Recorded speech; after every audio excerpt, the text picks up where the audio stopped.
Hi everybody. How's everybody doing today? Well, I thought today that I would do a video and oh, I actually uploaded a long one and then I found out I had to make it to where the video would allow me to do longer videos. So anyway, I'm re-recording what I put up. But today, you guys, I thought it was really important for me to teach some stuff that's been in my heart. So I hope you enjoy it. Um, and today is going to be a lot about our ancient Stardust, which is our ancient child within. Because I think we're really all children, and we're also connected up to the wise as well, like the wise woman or the wise, male, divine feminine, divine masculine. But I think the divine child um, is really important to activate. So that's kind of why I'm here. And today I'm going to start out with a reading from, okay, Untie the Strong Woman. Okay, by Clarissa Piccola Estes. Okay, isn't that beautiful?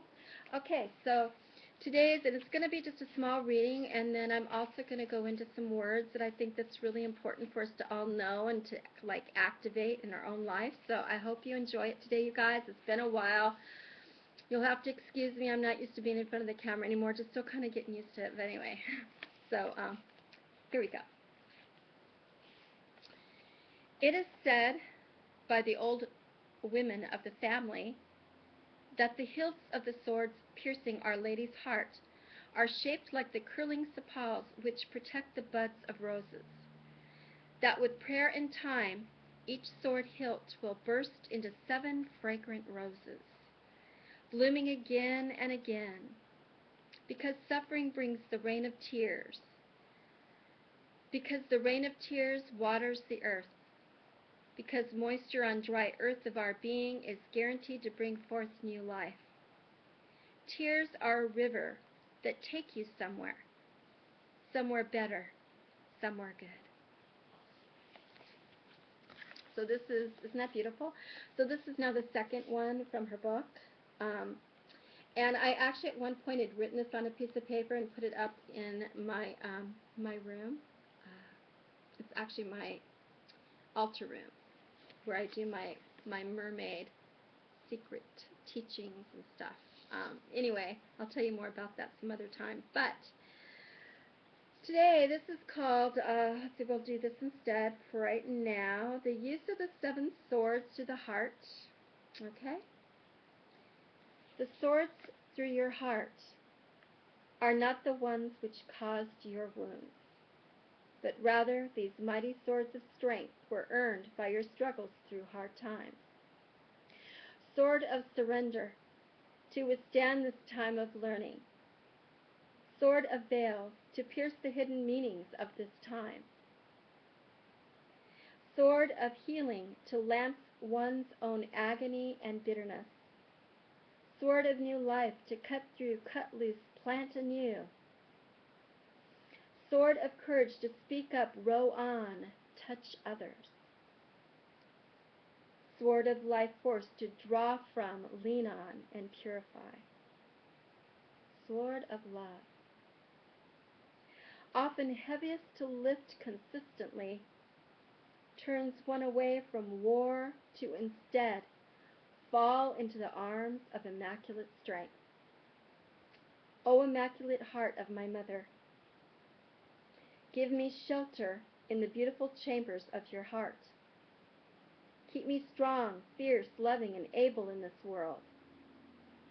Remind me daily that despite my imperfections, my heart remains completely unruined.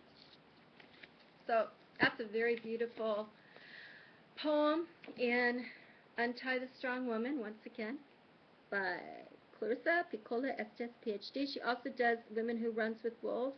This is her other book. Highly recommend it. Haven't read it completely yet, but getting there. So we're going to move on to that reading. And today I think we're going to work with just a few words, not a whole lot, but I think a few of the words have not been truly activated yet. We're going to work with the word destiny and how important that is.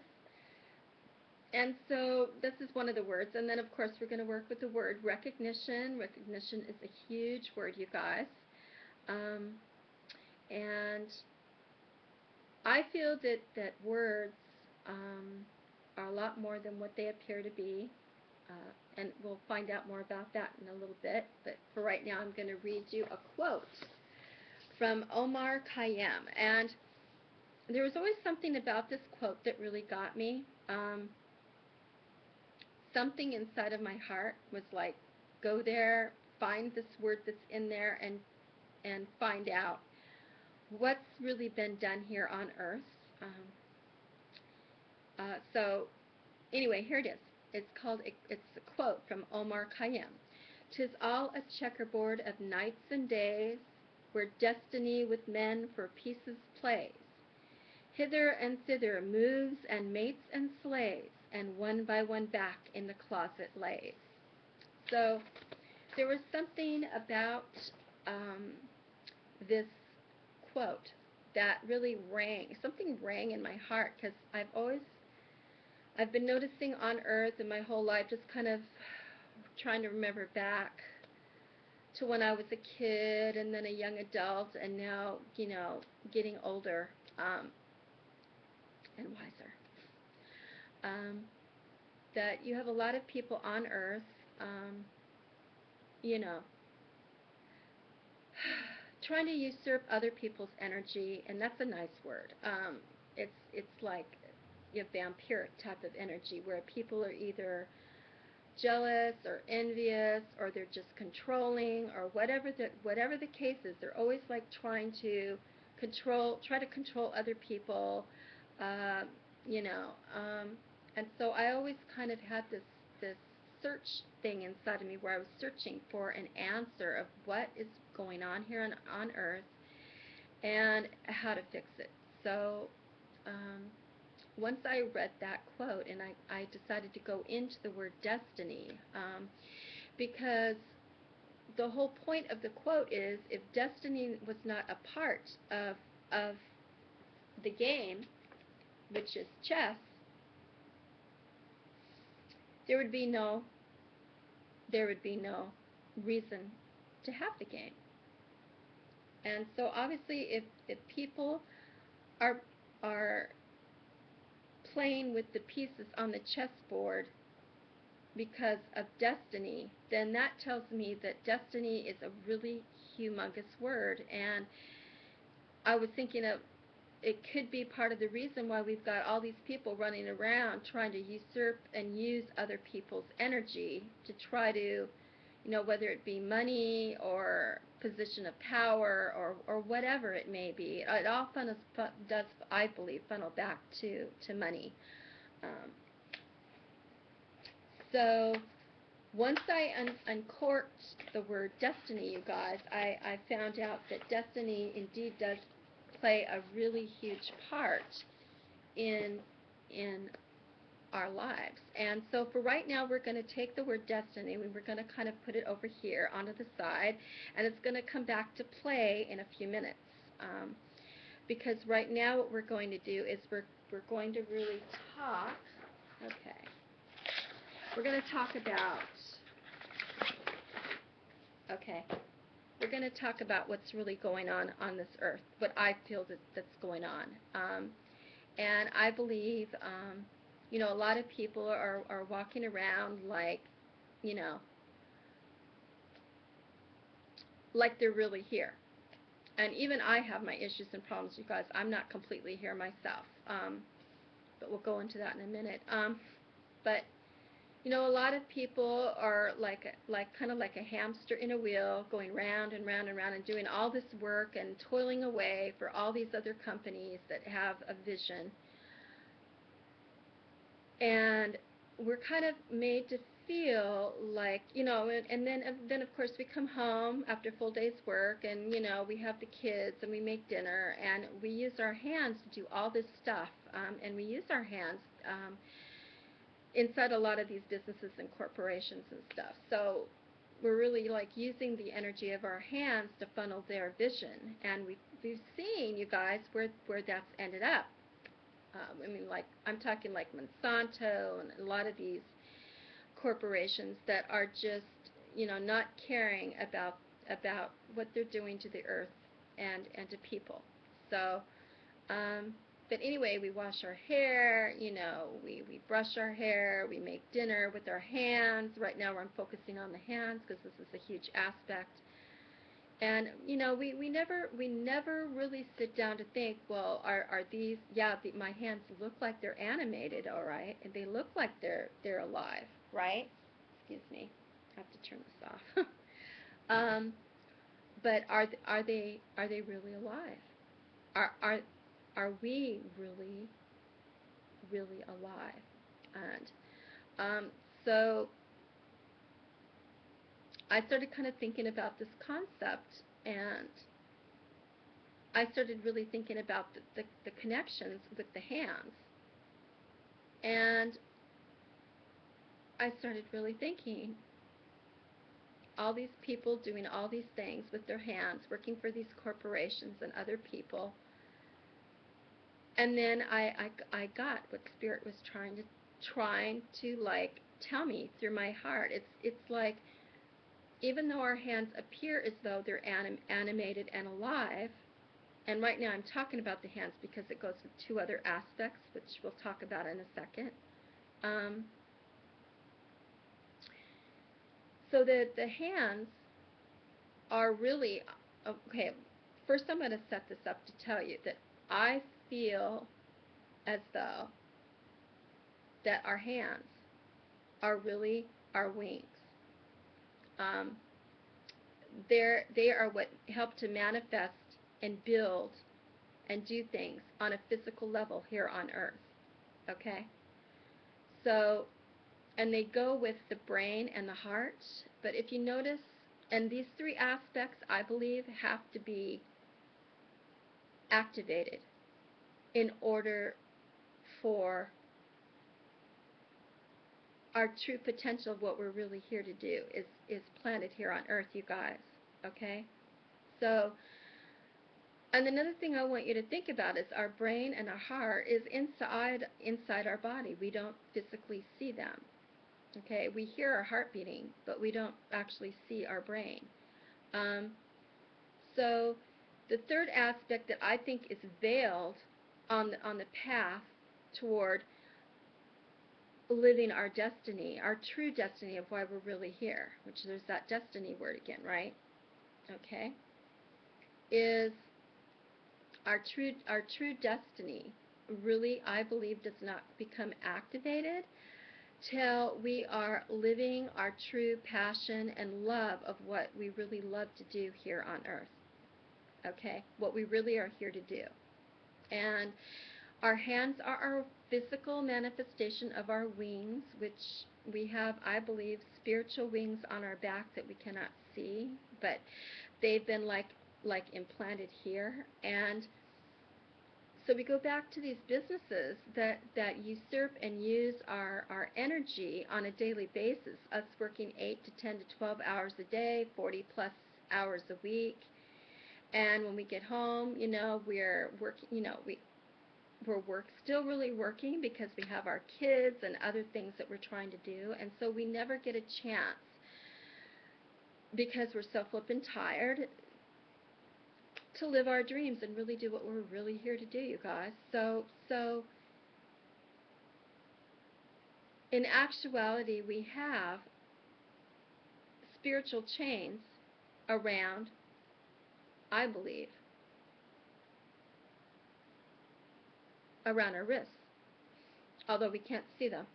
And we really don't break free from these spiritual chains, right? Until we take our hands and delve them into,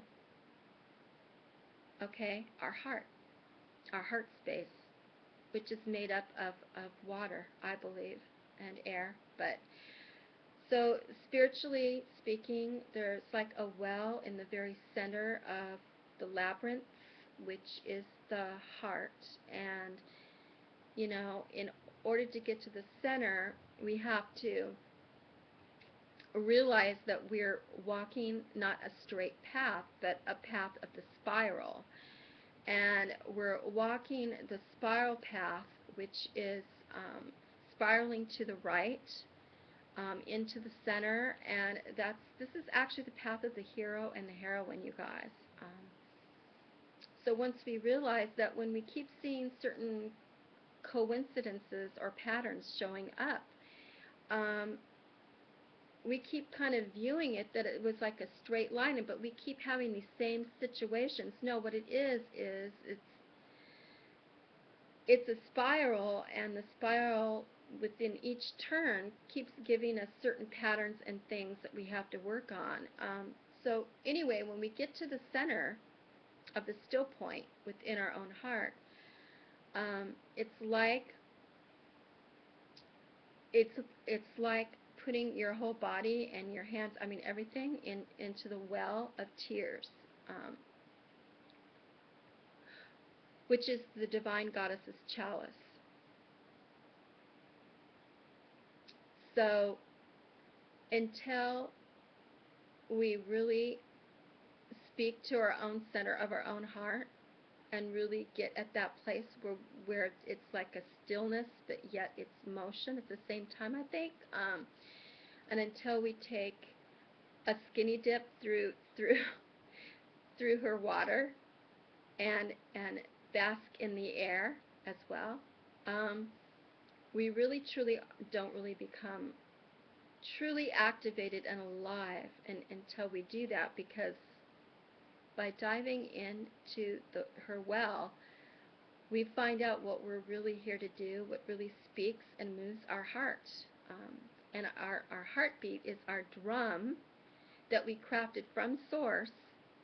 And what we do is we listen to the beats, and the beats take us to the center, you guys. It's like being outside of this beautiful forest with all these beautiful trees, and we see the wind going through the trees and the trees moving, and all of a sudden we hear this beat in the background, and it's coming from the center of the forest, you see?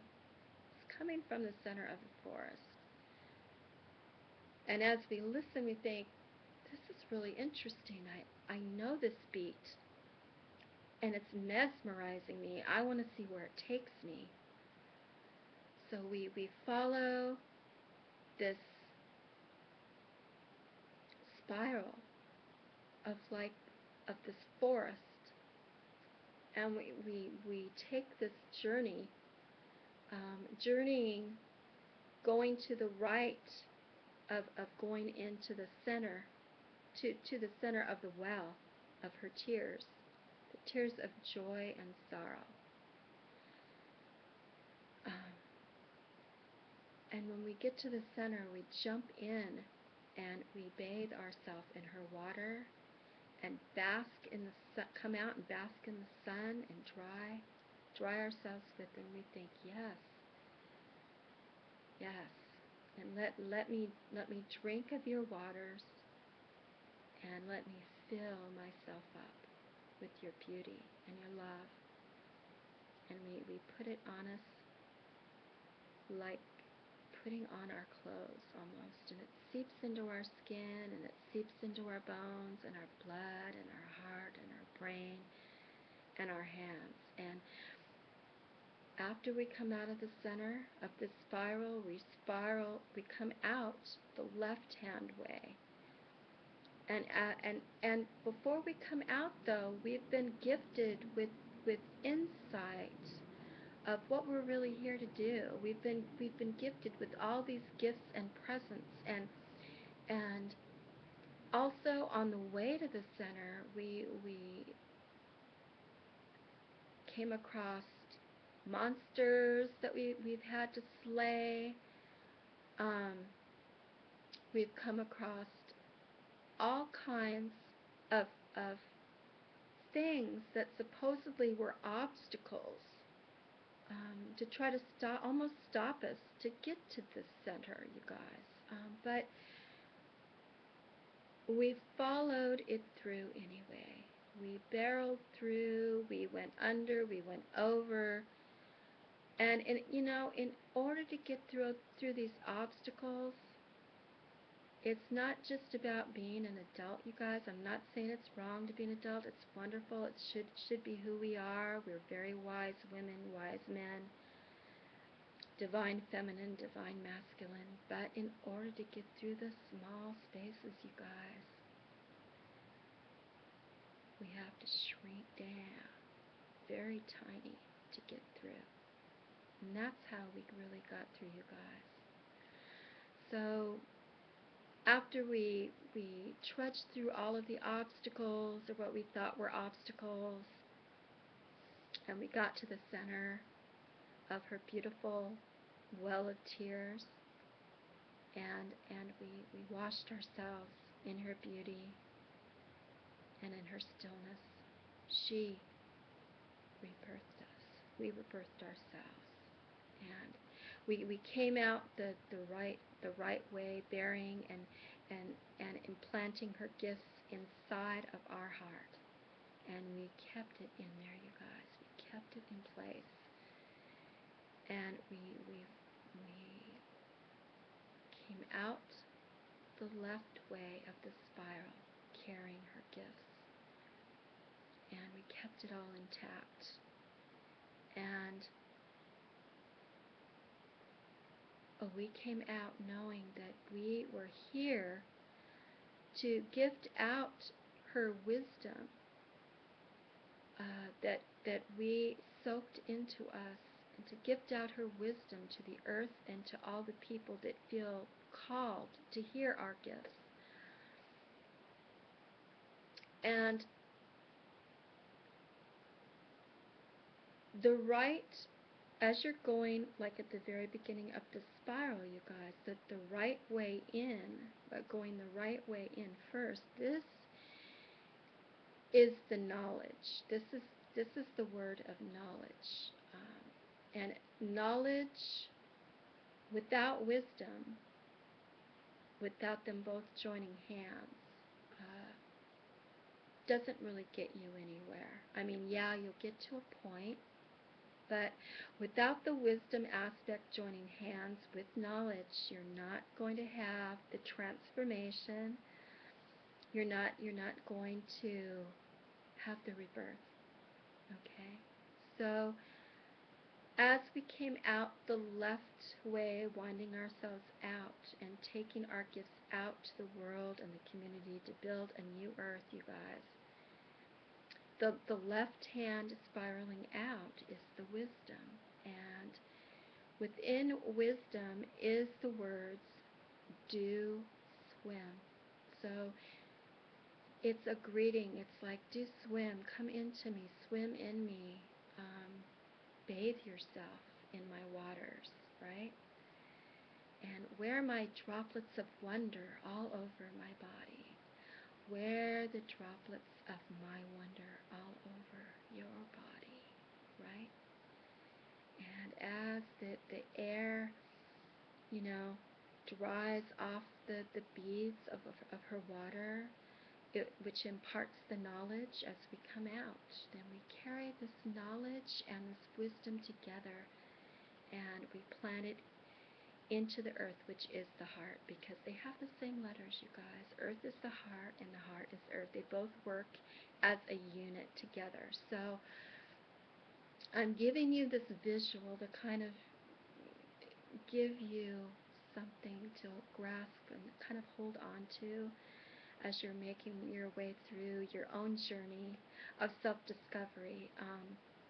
So I feel that what we're being asked to be and embody on this trip of magic and wonder is to embody the hero and the heroine of our own storyline, of our own journey. And it's not just about the destination. It's about the journey. It's about the process. It's about all the things that you went through to get to the center of her being in the spiral. And it's not just about the center of the spiral as well. It's about bringing out the gifts to share with other people and the community, to make the earth a beautiful, bright place where spirit wants to be. And try to kind of envision, if you will. So I see a lot of people wondering,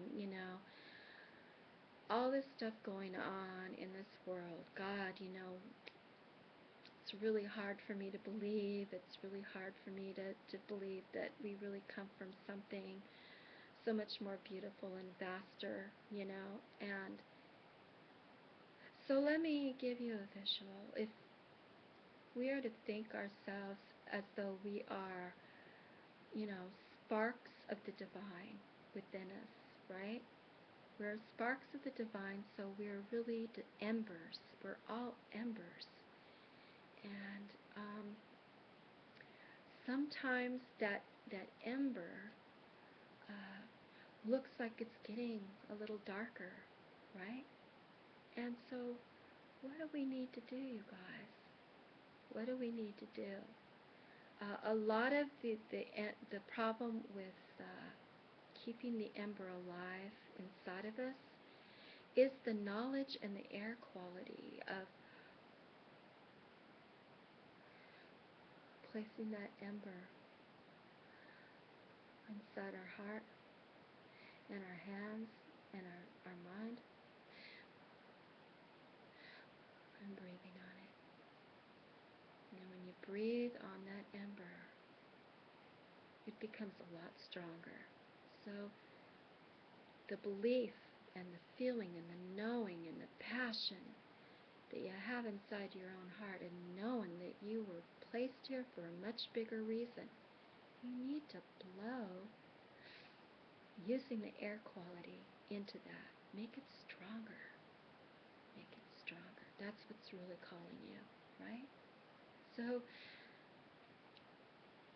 we're all embers of this huge passionate fire. This passionate fire of an ancient embrace,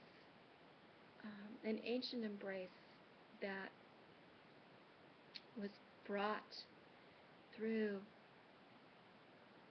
by a deep and profound love, which permeated. It was a cosmic orgasm. And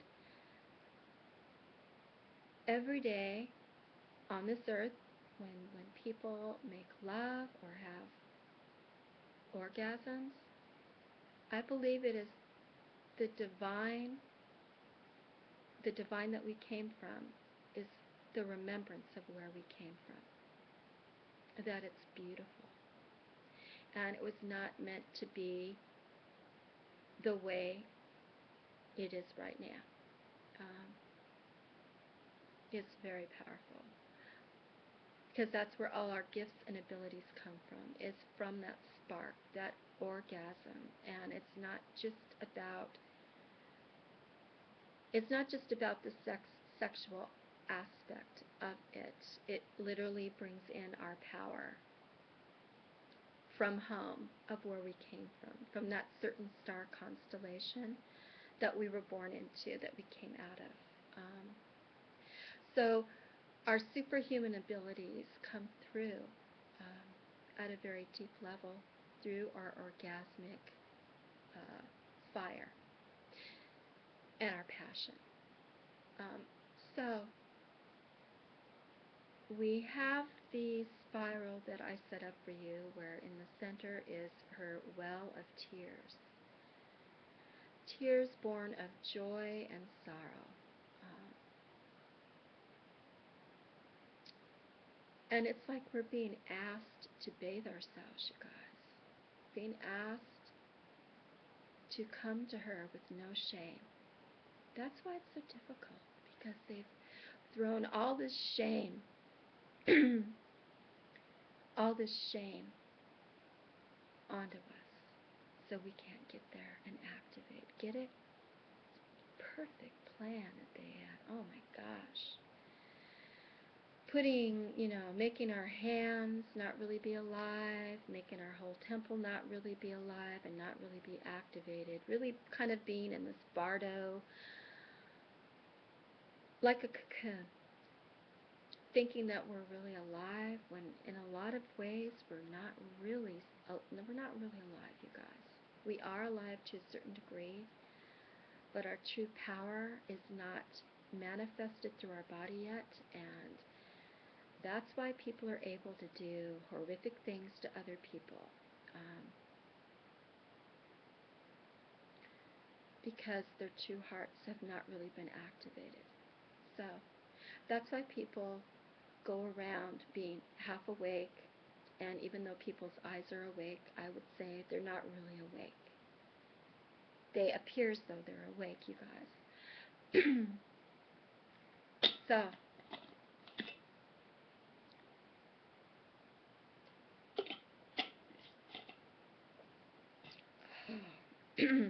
okay, so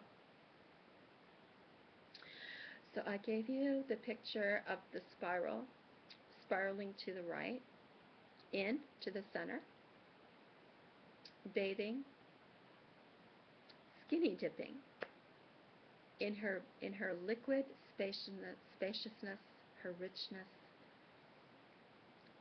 and then coming out with her ancient beads still on your body.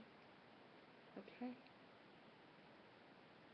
Almost like they're hanging on a spider's web in the morning. Kind of like that.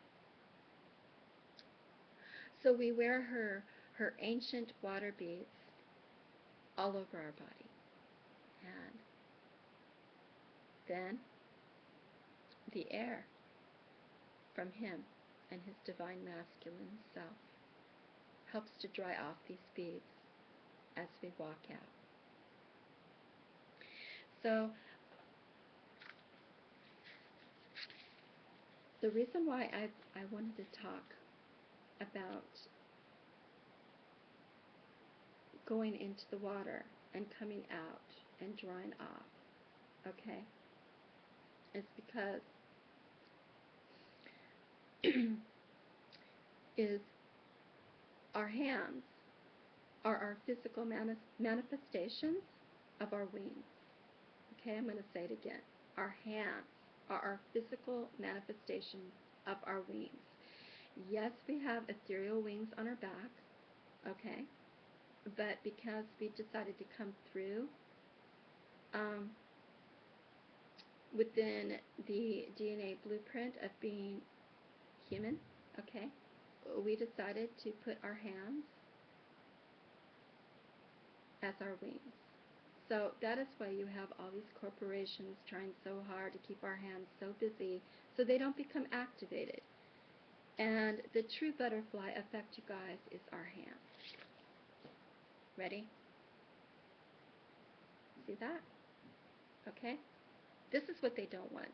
They do not want a whole earth full of people activating these, of what their true passion is. Okay? And what do? You put your brain energy, which is both of the spheres, really is like a butterfly. And the butterfly gets implanted into the heart, which has 4 corners, north, south, east, and west, in our heart, which is our compass. And the brain seats itself into the hands, which activates the true butterfly effect. And the words creative hands is 129 and butterfly is 129. So we can see numerically that they're both linked up. Okay? So I'm going to read a little bit on this of what I wrote, and I hope you enjoy it.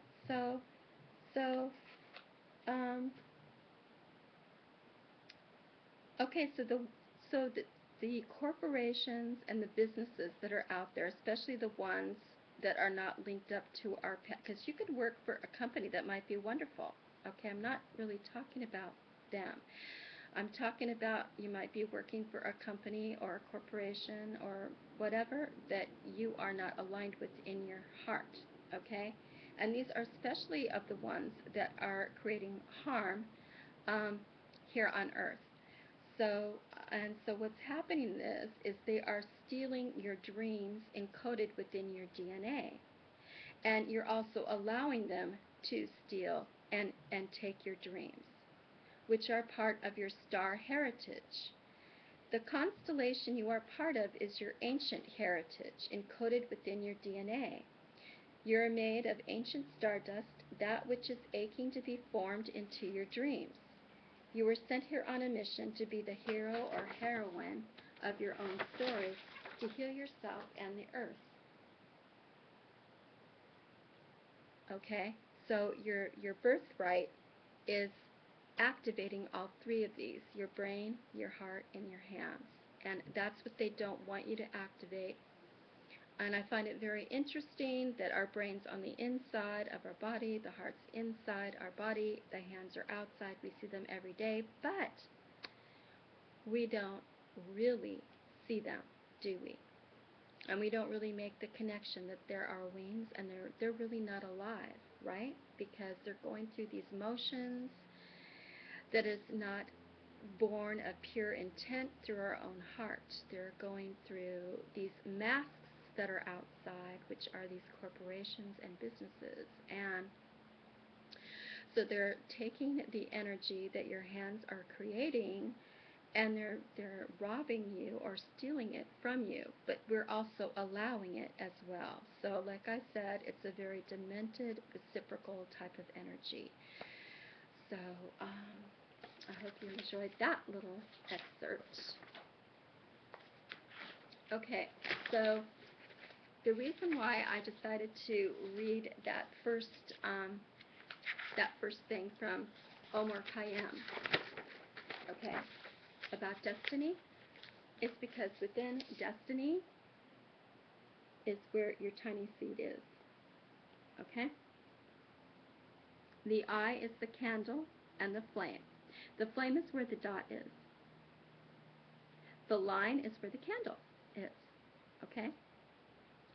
And notice that in destiny, DES, even though that is the seed, notice it's like backwards, so you don't really see it. But yet tiny is there for you to see, right there, right? Okay. Then what you do is you put the dot in the center of the circle, okay, which becomes the eye, okay, which the pupil is at the center, and anything to do with a pupil, okay, has to do with you or being a student. And so, and when you're correctly in the very center of the circle that surrounds you, which is your sacred hoop, and I'll give a small, really super small talk on the sacred hoop. What surrounds the dot is the sacred hoop, okay, which was gifted to everybody, okay, but they veiled it and they made it to where it didn't really become activated. And what happens is this is what I'm seeing and feeling through my own perception, so take what speaks to you, throw away the rest. But I believe that when we get at the very center of the labyrinth and we bathe in her, and the divine masculine dries off the beads off of our skin, this is where we gather the true center of where our heart is, and this dot is placed in the center of the circle of our own body. So there should be an etheric circle around our body that we can grow to however big we want. But it was like veiled or taken away, which is why there's so many problems with boundaries, people overstepping other people's boundaries, not knowing where you really are, where your real boundary is, and why there's a lot of usurping of people's boundaries, because people are not correctly placing themselves within the center of their own heart, of their own labyrinth, which is in the very center of the spiral. So, and once you do that, you have the zero that's around your body that you can't see, but it should be there, and you should be able to interact with it, and it should be able to, it also helps to encode your DNA with being able to flower and bloom your superhuman abilities. We should be able to do like way more than what we do right now. We should be able to interact with our environment, have the environment respond. We should be able to move stuff etherically, and do all kinds of stuff. So a lot of that has been like hidden, okay? And I'm not saying I'm all powerful. I'm not. I'm still working on stuff and still trying to get my physicality up, where so far I've lost 70 pounds, and I'm really trying by spring or summer of next year to be hopefully down another 40 to 50 pounds. I've already lost 70, so I'm getting there, right? Okay. So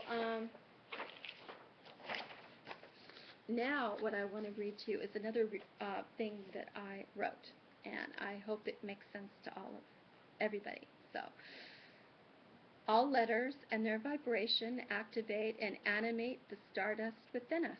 I'll say that again. All letters and their vibration activate and animate the stardust within us, and which equals they electrify and become magnetic within our own DNA. But the full potency of every letter has not been activated yet. Okay? So that's the lead-in to the word, okay? Recognition, which is huge. And as you can see, as you can see, it's a 129, right? Which is the same link up to butterfly. And so I believe what is happening is that with inside of our own temples, I don't know exactly how to word this. I'm hoping this makes sense to you guys.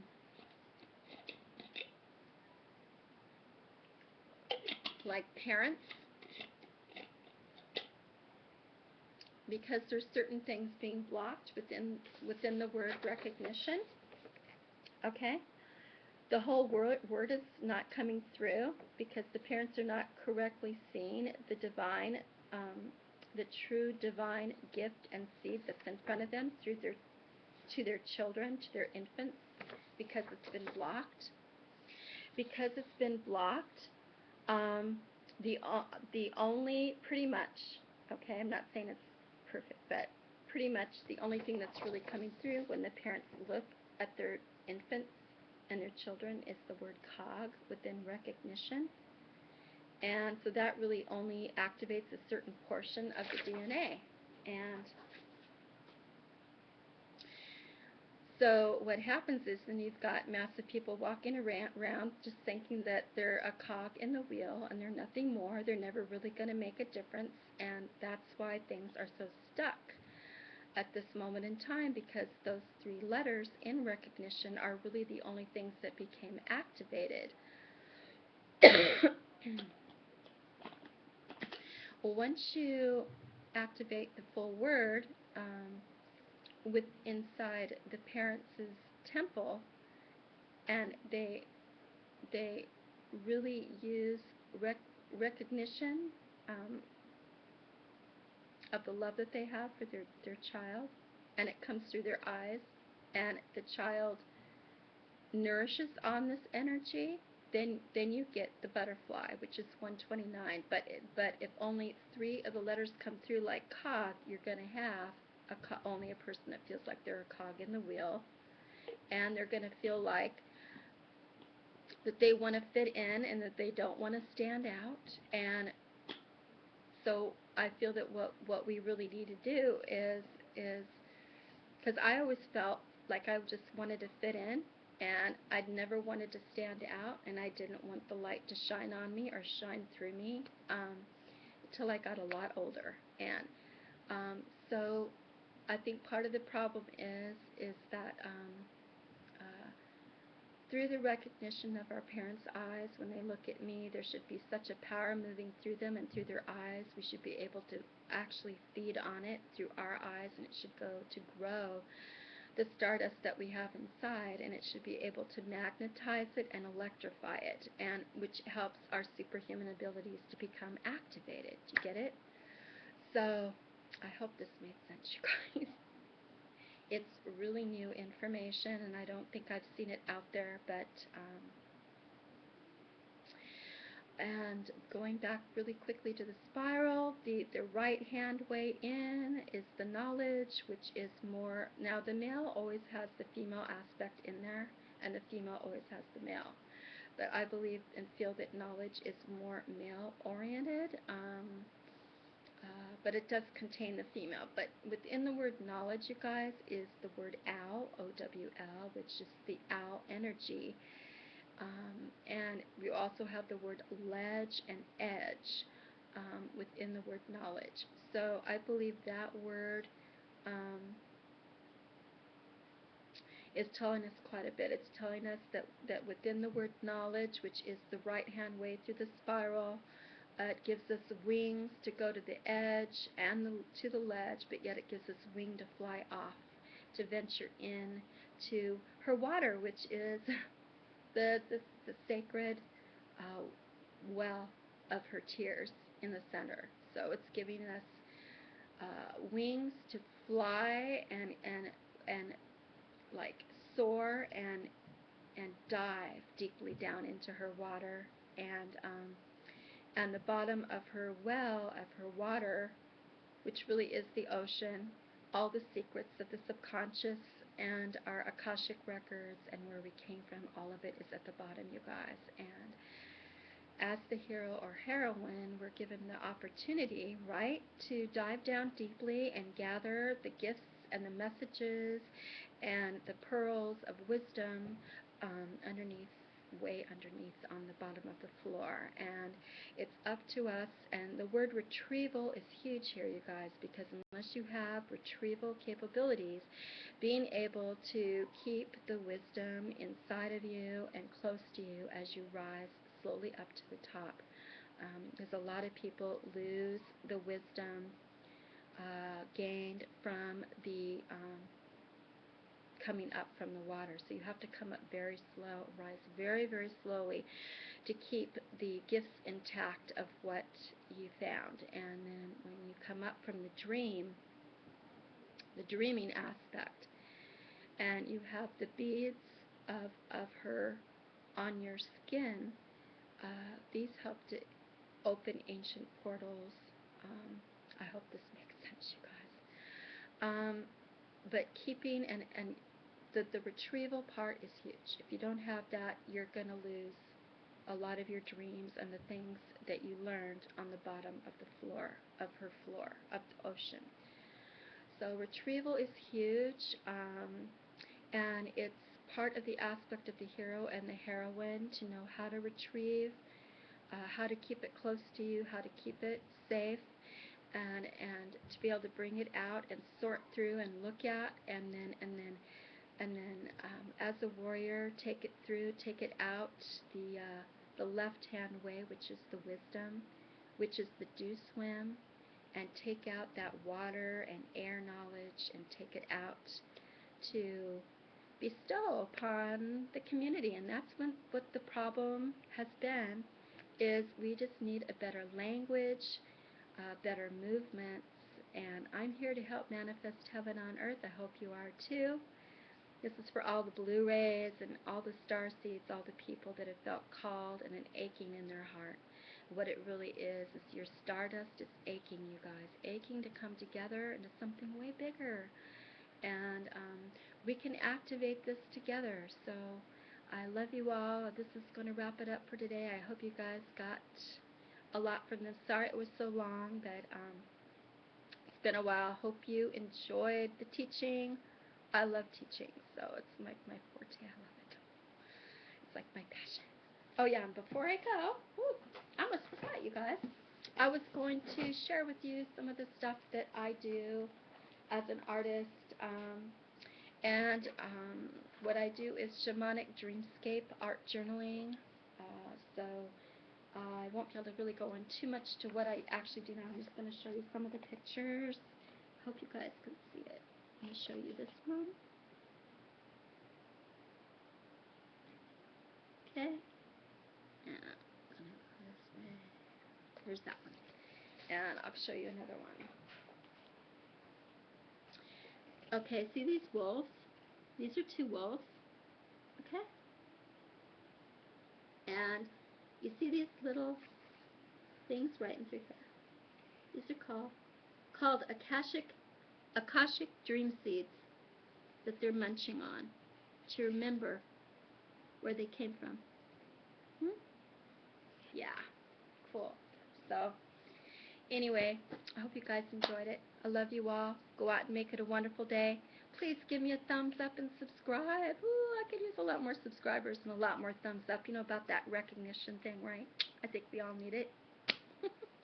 Anyway, I love you all. Go out and make it a great day, and hopefully this one will upload. Talk to you soon. Bye.